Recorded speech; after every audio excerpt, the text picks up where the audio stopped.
Well, hello there, and welcome to a book launch livecast. My name is Everett O'Keefe. I'm the founder and president of Ignite Press, and this is one of my very favorite things to do because, as you know, the journey of authorship is lengthy and complex. And so many people don't ever see it through. They think about writing a book or they write a book and do nothing with it. But this day, this launch day, is always a culmination day. It's like a graduation day. I feel like I should have pomp and circumstance playing in the background or something. But today, I'm really happy to announce a book launch. Before I get there, though, I just want to let you know that here at Ignite Press, we specialize in helping you get your message to the world through the timeless medium of a book. It's been used for eons, and so certainly or millennia. I always get those two confused. Millennia, and it makes sense for us to use books and for you to use a book to get your message out. If you want to talk about it, you can find us through our website at ignitepress.us. That's ignitepress.us. Okay, but let's get now to the star of the show. I have with us today Elizabeth Kill. And Elizabeth is the author of this beautiful book, A Love Greater Than Diabetes, an empowering guide for supporting children with type 1 diabetes. Elizabeth, let's get you on here. How are you doing today? This is a pretty big day. Yeah, great. Excited. I can't believe it's here. I woke up this morning and my husband's like, can you believe it? Like a year ago, you started writing and you're here. It happened so quick. There were days that were long, don't get me wrong, but we're here. It's so exciting. Well, this is terrific. And by the way, I know there's some people in the watching this on Facebook and YouTube and LinkedIn. Some people are already making some comments, and if you're watching and you want to let us know where you're messaging from or whatever, that's cool. Also, if you have any questions or comments for Elizabeth, feel free to put them in the chat log, and if I can work them into our conversation, I will definitely do that. All right, so Elizabeth, let's start with this. Let's tell us the story behind the book. Okay, we're going to talk about the book. We're going to talk about the lessons that you and the wisdom that you've included in it. Tell us the story behind it. Yes. So I guess a little bit, my background's in manufacturing and process improvement, streamlining and root cause analysis, loving all of that stuff. And, both my husband and I are entrepreneurs. And on December 22nd, 2019, that's when we headed down to Children's here in Columbus, Ohio, and found out that Jackson, our son, at the time he was 4, was diagnosed with type 1 diabetes. And as you can imagine, for any of you that have kiddos, your world kind of flips upside down. I feel my husband and I are pretty educated individuals, but we had no idea what this meant. And that started our journey of really understanding and getting to know this disease and what the impact meant for Jackson and also our family. So from there, we really just kind of dove in. But that's just what I do. I'm like, okay, what does this mean? And how do we educate ourselves, to ensure that we're putting our son, Jackson, in the best possible position he can be and build a very strong foundation for him, being 4 years old. 4 years old, and you're dealing with this, and with a child who is at an age where they can only have a limited understanding, right, of what's going on and what the challenges are. I was thinking about a 12-year-old being diagnosed would be a different journey. Yes, absolutely. And they each have their own, I hate to use the word challenges because I try to look at everything in a positive way, but each one has, their challenges. And a 4-year-old, You can kind of pick and choose. Okay, well, we've got to inject insulin before we have this snack. Oh no, you can't just go to the pantry and grab that. We've got to do insulin. A 12-year-old does know, but then it's harder because they got to break some habits and change some habits to adapt to the new lifestyle. Well, it's a really an excellent point, right? Because this started at such a young age. You had a chance to help Jackson form appropriate habits rather than having to redirect, do all this redirection. But I've got to think, I still think of the, like going to birthday parties and going out with the family and later with friends, as they get older with friends. How old is Jackson now? 9. 9. Okay. Yeah. Yeah. So you're dealing with that. You're dealing with the friends parties and how that handled. How did you guys was there some people see a challenge and immediately go into problem solving mode. Some people see something and immediately go into mourning before they can go into project solving mode or whatever. What was it for you guys? Well, for us, it was immediate root cause analysis because that's my background. I mean, I was like, okay, what does this mean? What do we need to do? What do we need to change to reverse this? How do we cure this? Who has the answers? John Hopkins, Cleveland Clinic, where do we go? What do we? And I remember the endocrinologist is like, no, there isn't a cure. I'm like, well, what do you mean? There's got to be something out there. And no, there isn't. And I remember, it was the first night we were in the hospital. I told my husband, he's very tall. So I'm like, I really don't want you sleeping on that little tiny couch all crunched up. I'm like, go home, get some sleep and come back.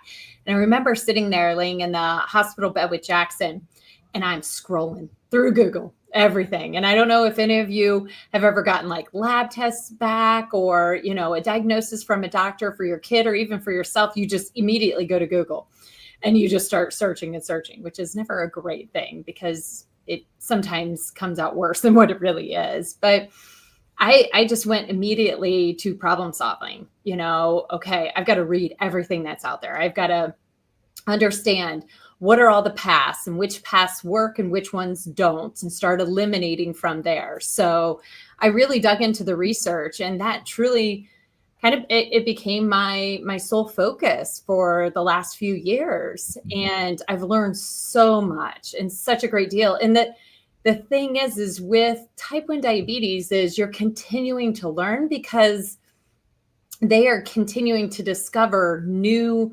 innovations and new evidence in which helps you manage for your kiddo or for yourself.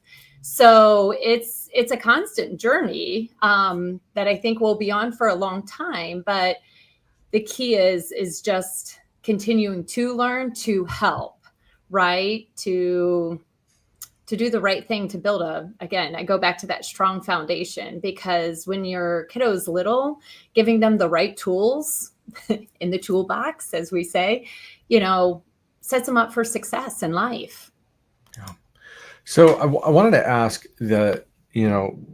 this journey led you ultimately to writing this book, right? Yes. But why did you choose to write the book? Was it in response to what you were or were not finding when you were, dealing with this? What was your inspiration for writing it? Yeah. So, when I sat in the hospital, as I searched through Google, I wish I would have had a book to reference. It's wonderful that Breakthrough Type 1 provides a nice little book bag and, the bear, where to do the injections. But as a mother, as a caregiver, even my husband, having something that, I can just open and what does C-peptide mean? Or what is A1C? Or how does this impact the eyes or the feed? Or what am I going to do with school? How does that look? What are the questions I need to ask? So for somebody like myself, it's just all that planning, right? What are the next steps and how do I approach them in the best way, again, to be successful? I just wanted a resource, a tool So I was speaking with a good friend of mine who actually encouraged me to write this, Dr. Marbus, Dr. Lori Marbus. She is incredible, has been with us for 5 years, has been our family physician. And she was like, you know what, Elizabeth, you need that go-to guide. The book that all the parents get of what to expect when expecting. And I'm like, oh, that's a great idea.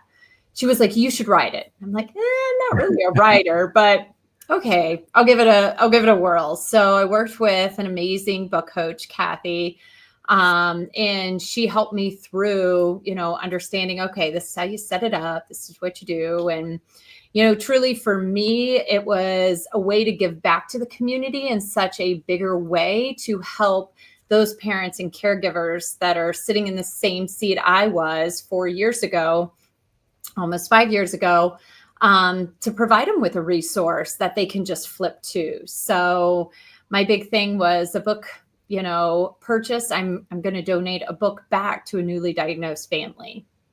Okay, I don't want that to slip by anybody, that the plan here is that for every book sold, you plan to donate a book to a needy family. And it's like, that's great.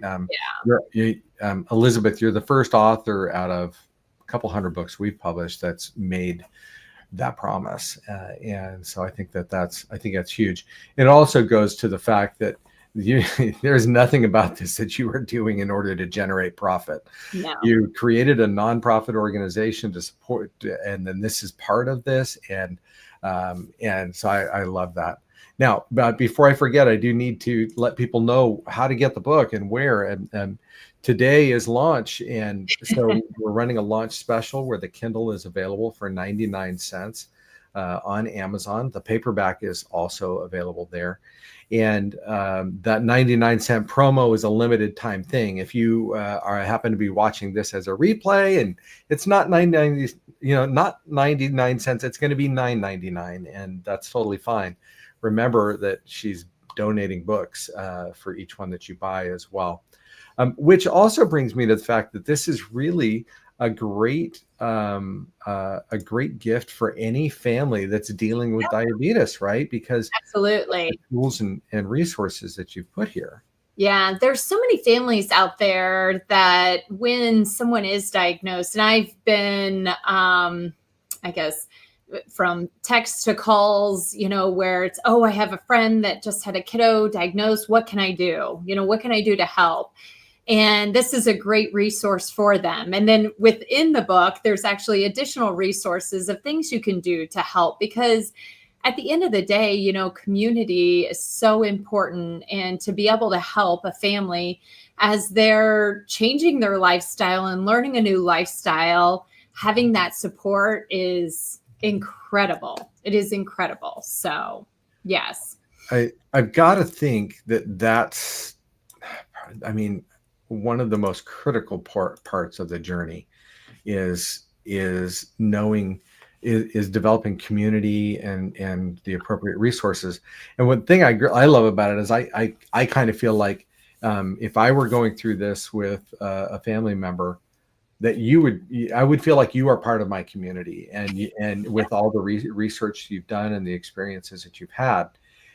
So I wouldn't be alone. I'd be like, even here, even if I had nobody other, no one physically in my life with it, it'd be really good. You're not alone. I'm here for you. I love it. So I'm putting in the chat log a link to the book, so you can link directly to the book on Amazon. And certainly feel free to share this if you're watching this, you want to share this with your community, with your network. There are a lot of people out there dealing with this.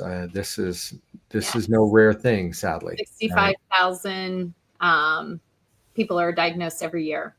Every year. 5,000. Every year, and then and then the journey is a lifetime, right? Absolutely. This is not right now. Yes. Gosh, that must have been so hard when the doctor said, "No, this isn't about finding this isn't about you finding a way to cure this for Jackson. It's a matter of you determining how you're going to navigate it." Right. Were both you and your husband, did you guys make that mental shift quickly, or was there a little bit of denial in that? We made the mental shift pretty quickly from like, okay, we need to dive in and manage this well for Jackson, because it's life or death. Too much insulin, too little insulin, like it's a really scary thing. So I knew enough not to get too crazy, but stick with what we learned at the hospital. But of course, in parallel, I'm going down and learning anything and everything I can, listening to any podcast, reading any book that is out there, to continue educating. So my husband was working like crazy, and I was like, I got this. You go do you, and then I'll start researching and diving in and seeing, what other options are there out there. So. Now, in your book, you have so many valuable tips that you have put in here. You talk about creating a support squad.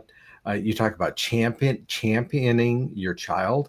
Mm-hmm. You talk about the family and friends and how that works. You've got sleep. One of the things I love, you talk about navigating school.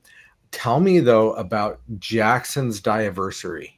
Tell me about that. Everett, are you trying to make me cry? No, I promise I'm not.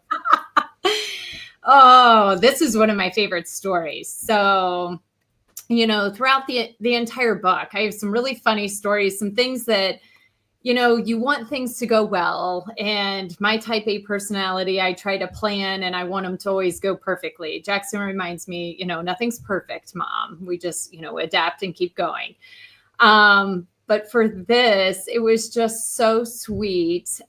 So for all those who don't know, a die-anniversary is like your anniversary of the day in which you were diagnosed. So the first couple die-anniversaries, my husband and I are like, man, this is really hard. How do we celebrate something that, hit us so hard in our hearts? Like, how is this a celebration? So it took us a minute to like wrap our head around this. And it wasn't until it was not last year, this past year, or not this past year, the last year, I had asked Jackson, I'm like, what do you want to do for your die-anniversary? We can have buddies over, we can go race go-karts, we can, go to a basketball game or, whatever. What do you want to do? And I mean, it still blows my mind away. He was 8 and he's like, you know what, Mom, you remember that gentleman who came in the room when we were at Nationwide Children's Hospital? You remember he came in with those toys and he let me pick anything I wanted out? And I was like, yeah. He said, remember I got that Hot Wheels car and I got the track with it and he had it in the window at Nationwide Children's Hospital and he's got the cars running, and had a blast. And he was like, I really want to go get toys for kids so they have it to open. And, we can go support that. And I mean, I tell you what, like, Wow. Talk about your mom heartstrings, like really being pulled. I called my husband. I'm like, we got to do this. We absolutely have to do this. So we made it a family trip.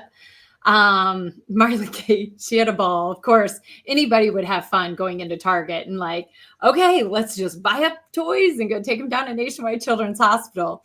But I remember Marley Kate even picking out like I don't know if it was a puzzle or something. And Jackson's like, oh no, Marley Kate, we can't get that because it won't fit on the table. Those tables at the hospital are only so big. You got to get some toys that are smaller. And I thought, wow. Oh my gosh, he's 8 years old. And he's just so thoughtful of, really caring and wanting to do something good. So yeah, it was a really cool way to celebrate a die-anniversary, which most kids would be like, yeah, let's go to a hockey game, or yeah, let's go race go-karts. But no, not our Jackson. That is incredible at 8.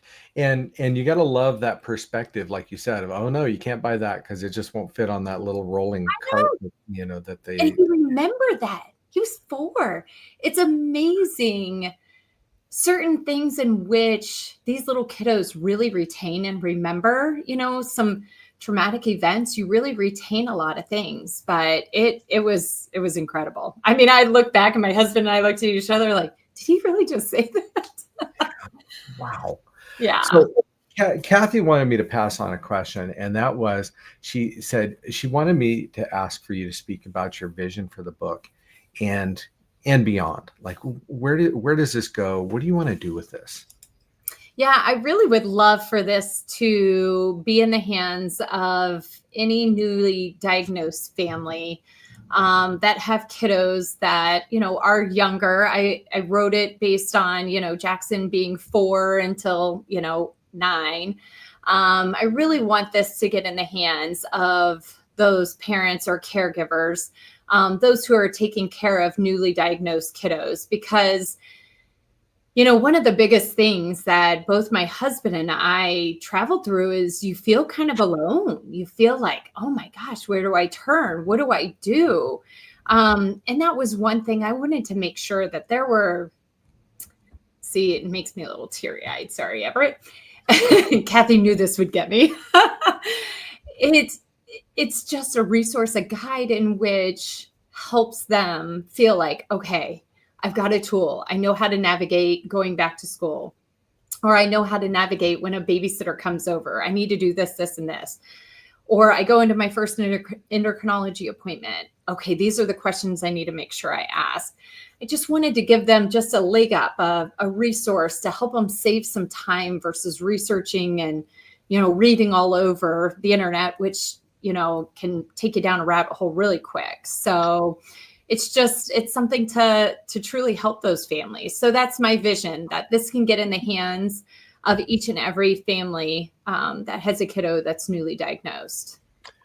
I think it's also helpful for people to recognize that this is vetted information. Right now we go do a search and, AI feeds us a result, and that result is, probably accurate 95% of the time, but that 5% can be critical. And and I appreciate the fact that you had Dr. Marvis do the foreword for your book. I think that that's a great, and I'm assuming she's going to use it in her practice going forward. I hope she does. I think that really is critical. Now, your book has got so much advice. Can you share maybe 1 or 2 tips that when you're talking with a parent and that like are surprising to them, or ones that they go, oh, I'm so glad you told me that, or I wish I'd known that, or something like that? You got anything you'd like to share? Gosh, there's so many things. I know, that's the challenge. It's a challenge. With type 1 diabetes, there's so many variables, but really, like, I would say the key, the top like 3 tips, if you're newly diagnosed, is really getting your carb ratios down, which they teach you in the hospital, but then you further adjust and understand. Your correction factor is huge. By having that correction factor and understanding how to get to that correction factor, it can save you so much time and headache and sleep. So that is key. I would say the third thing is definitely finding somebody or multiple people in which you can connect with, because there's going to be things that come up. I remember right in the beginning when Jackson was diagnosed, I had a good friend of ours introduced us to one of her friends who had a kiddo or 2 girls actually, that were type 1 diabetics. And I remember texting her, what do I do in this situation? Can the decks come? Can they go in the shower and get wet? Or do I need to put something over it? Like, all these random things. So I would say my top 3 things is definitely understanding your ratios inside and out, documenting, doing logs and stuff to where you can really understand how certain foods impact.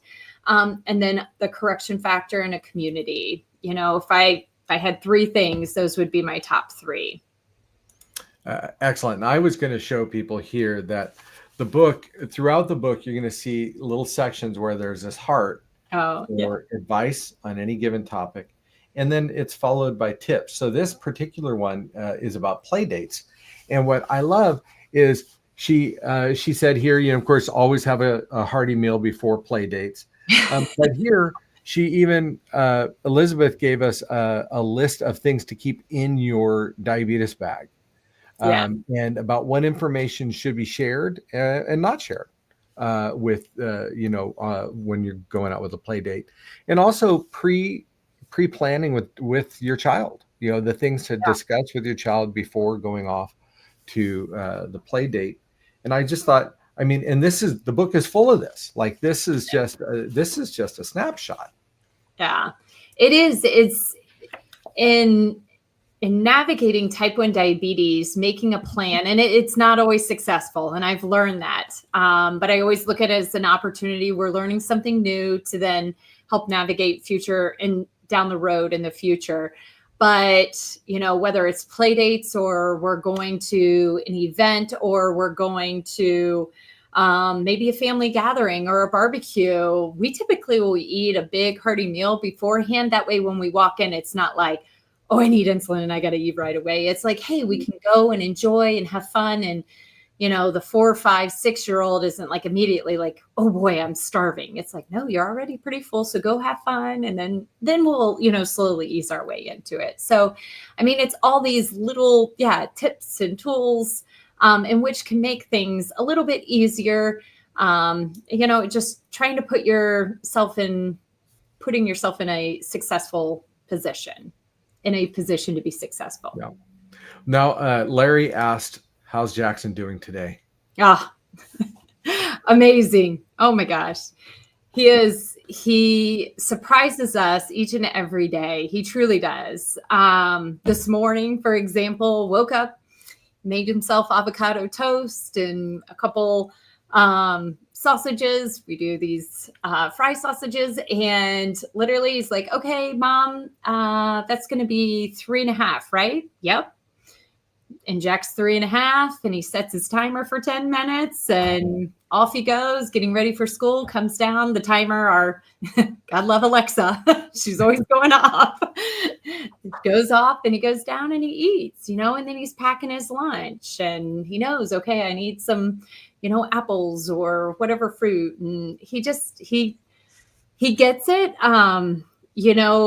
There's times where my husband and I look at it like, he's only 9 and he's counting his carbs and he knows how much he needs to inject and what his ratio is, which we want. But we also, in the back of your mind and in your heart, you're like, you just want him to be a kid too. So it's that fine balance for sure. But, he's thriving. His A1C is incredible. And, it hasn't changed his life, in which doesn't allow him to do the things he loves to do. And that's, my husband and I's goal. Excellent. Well, we're coming close on the end of time. If people want to reach you, what is the best way? And if they do reach out to you, do you offer speaking on this into the right audience? Like, is that something that's available? Should people reach out?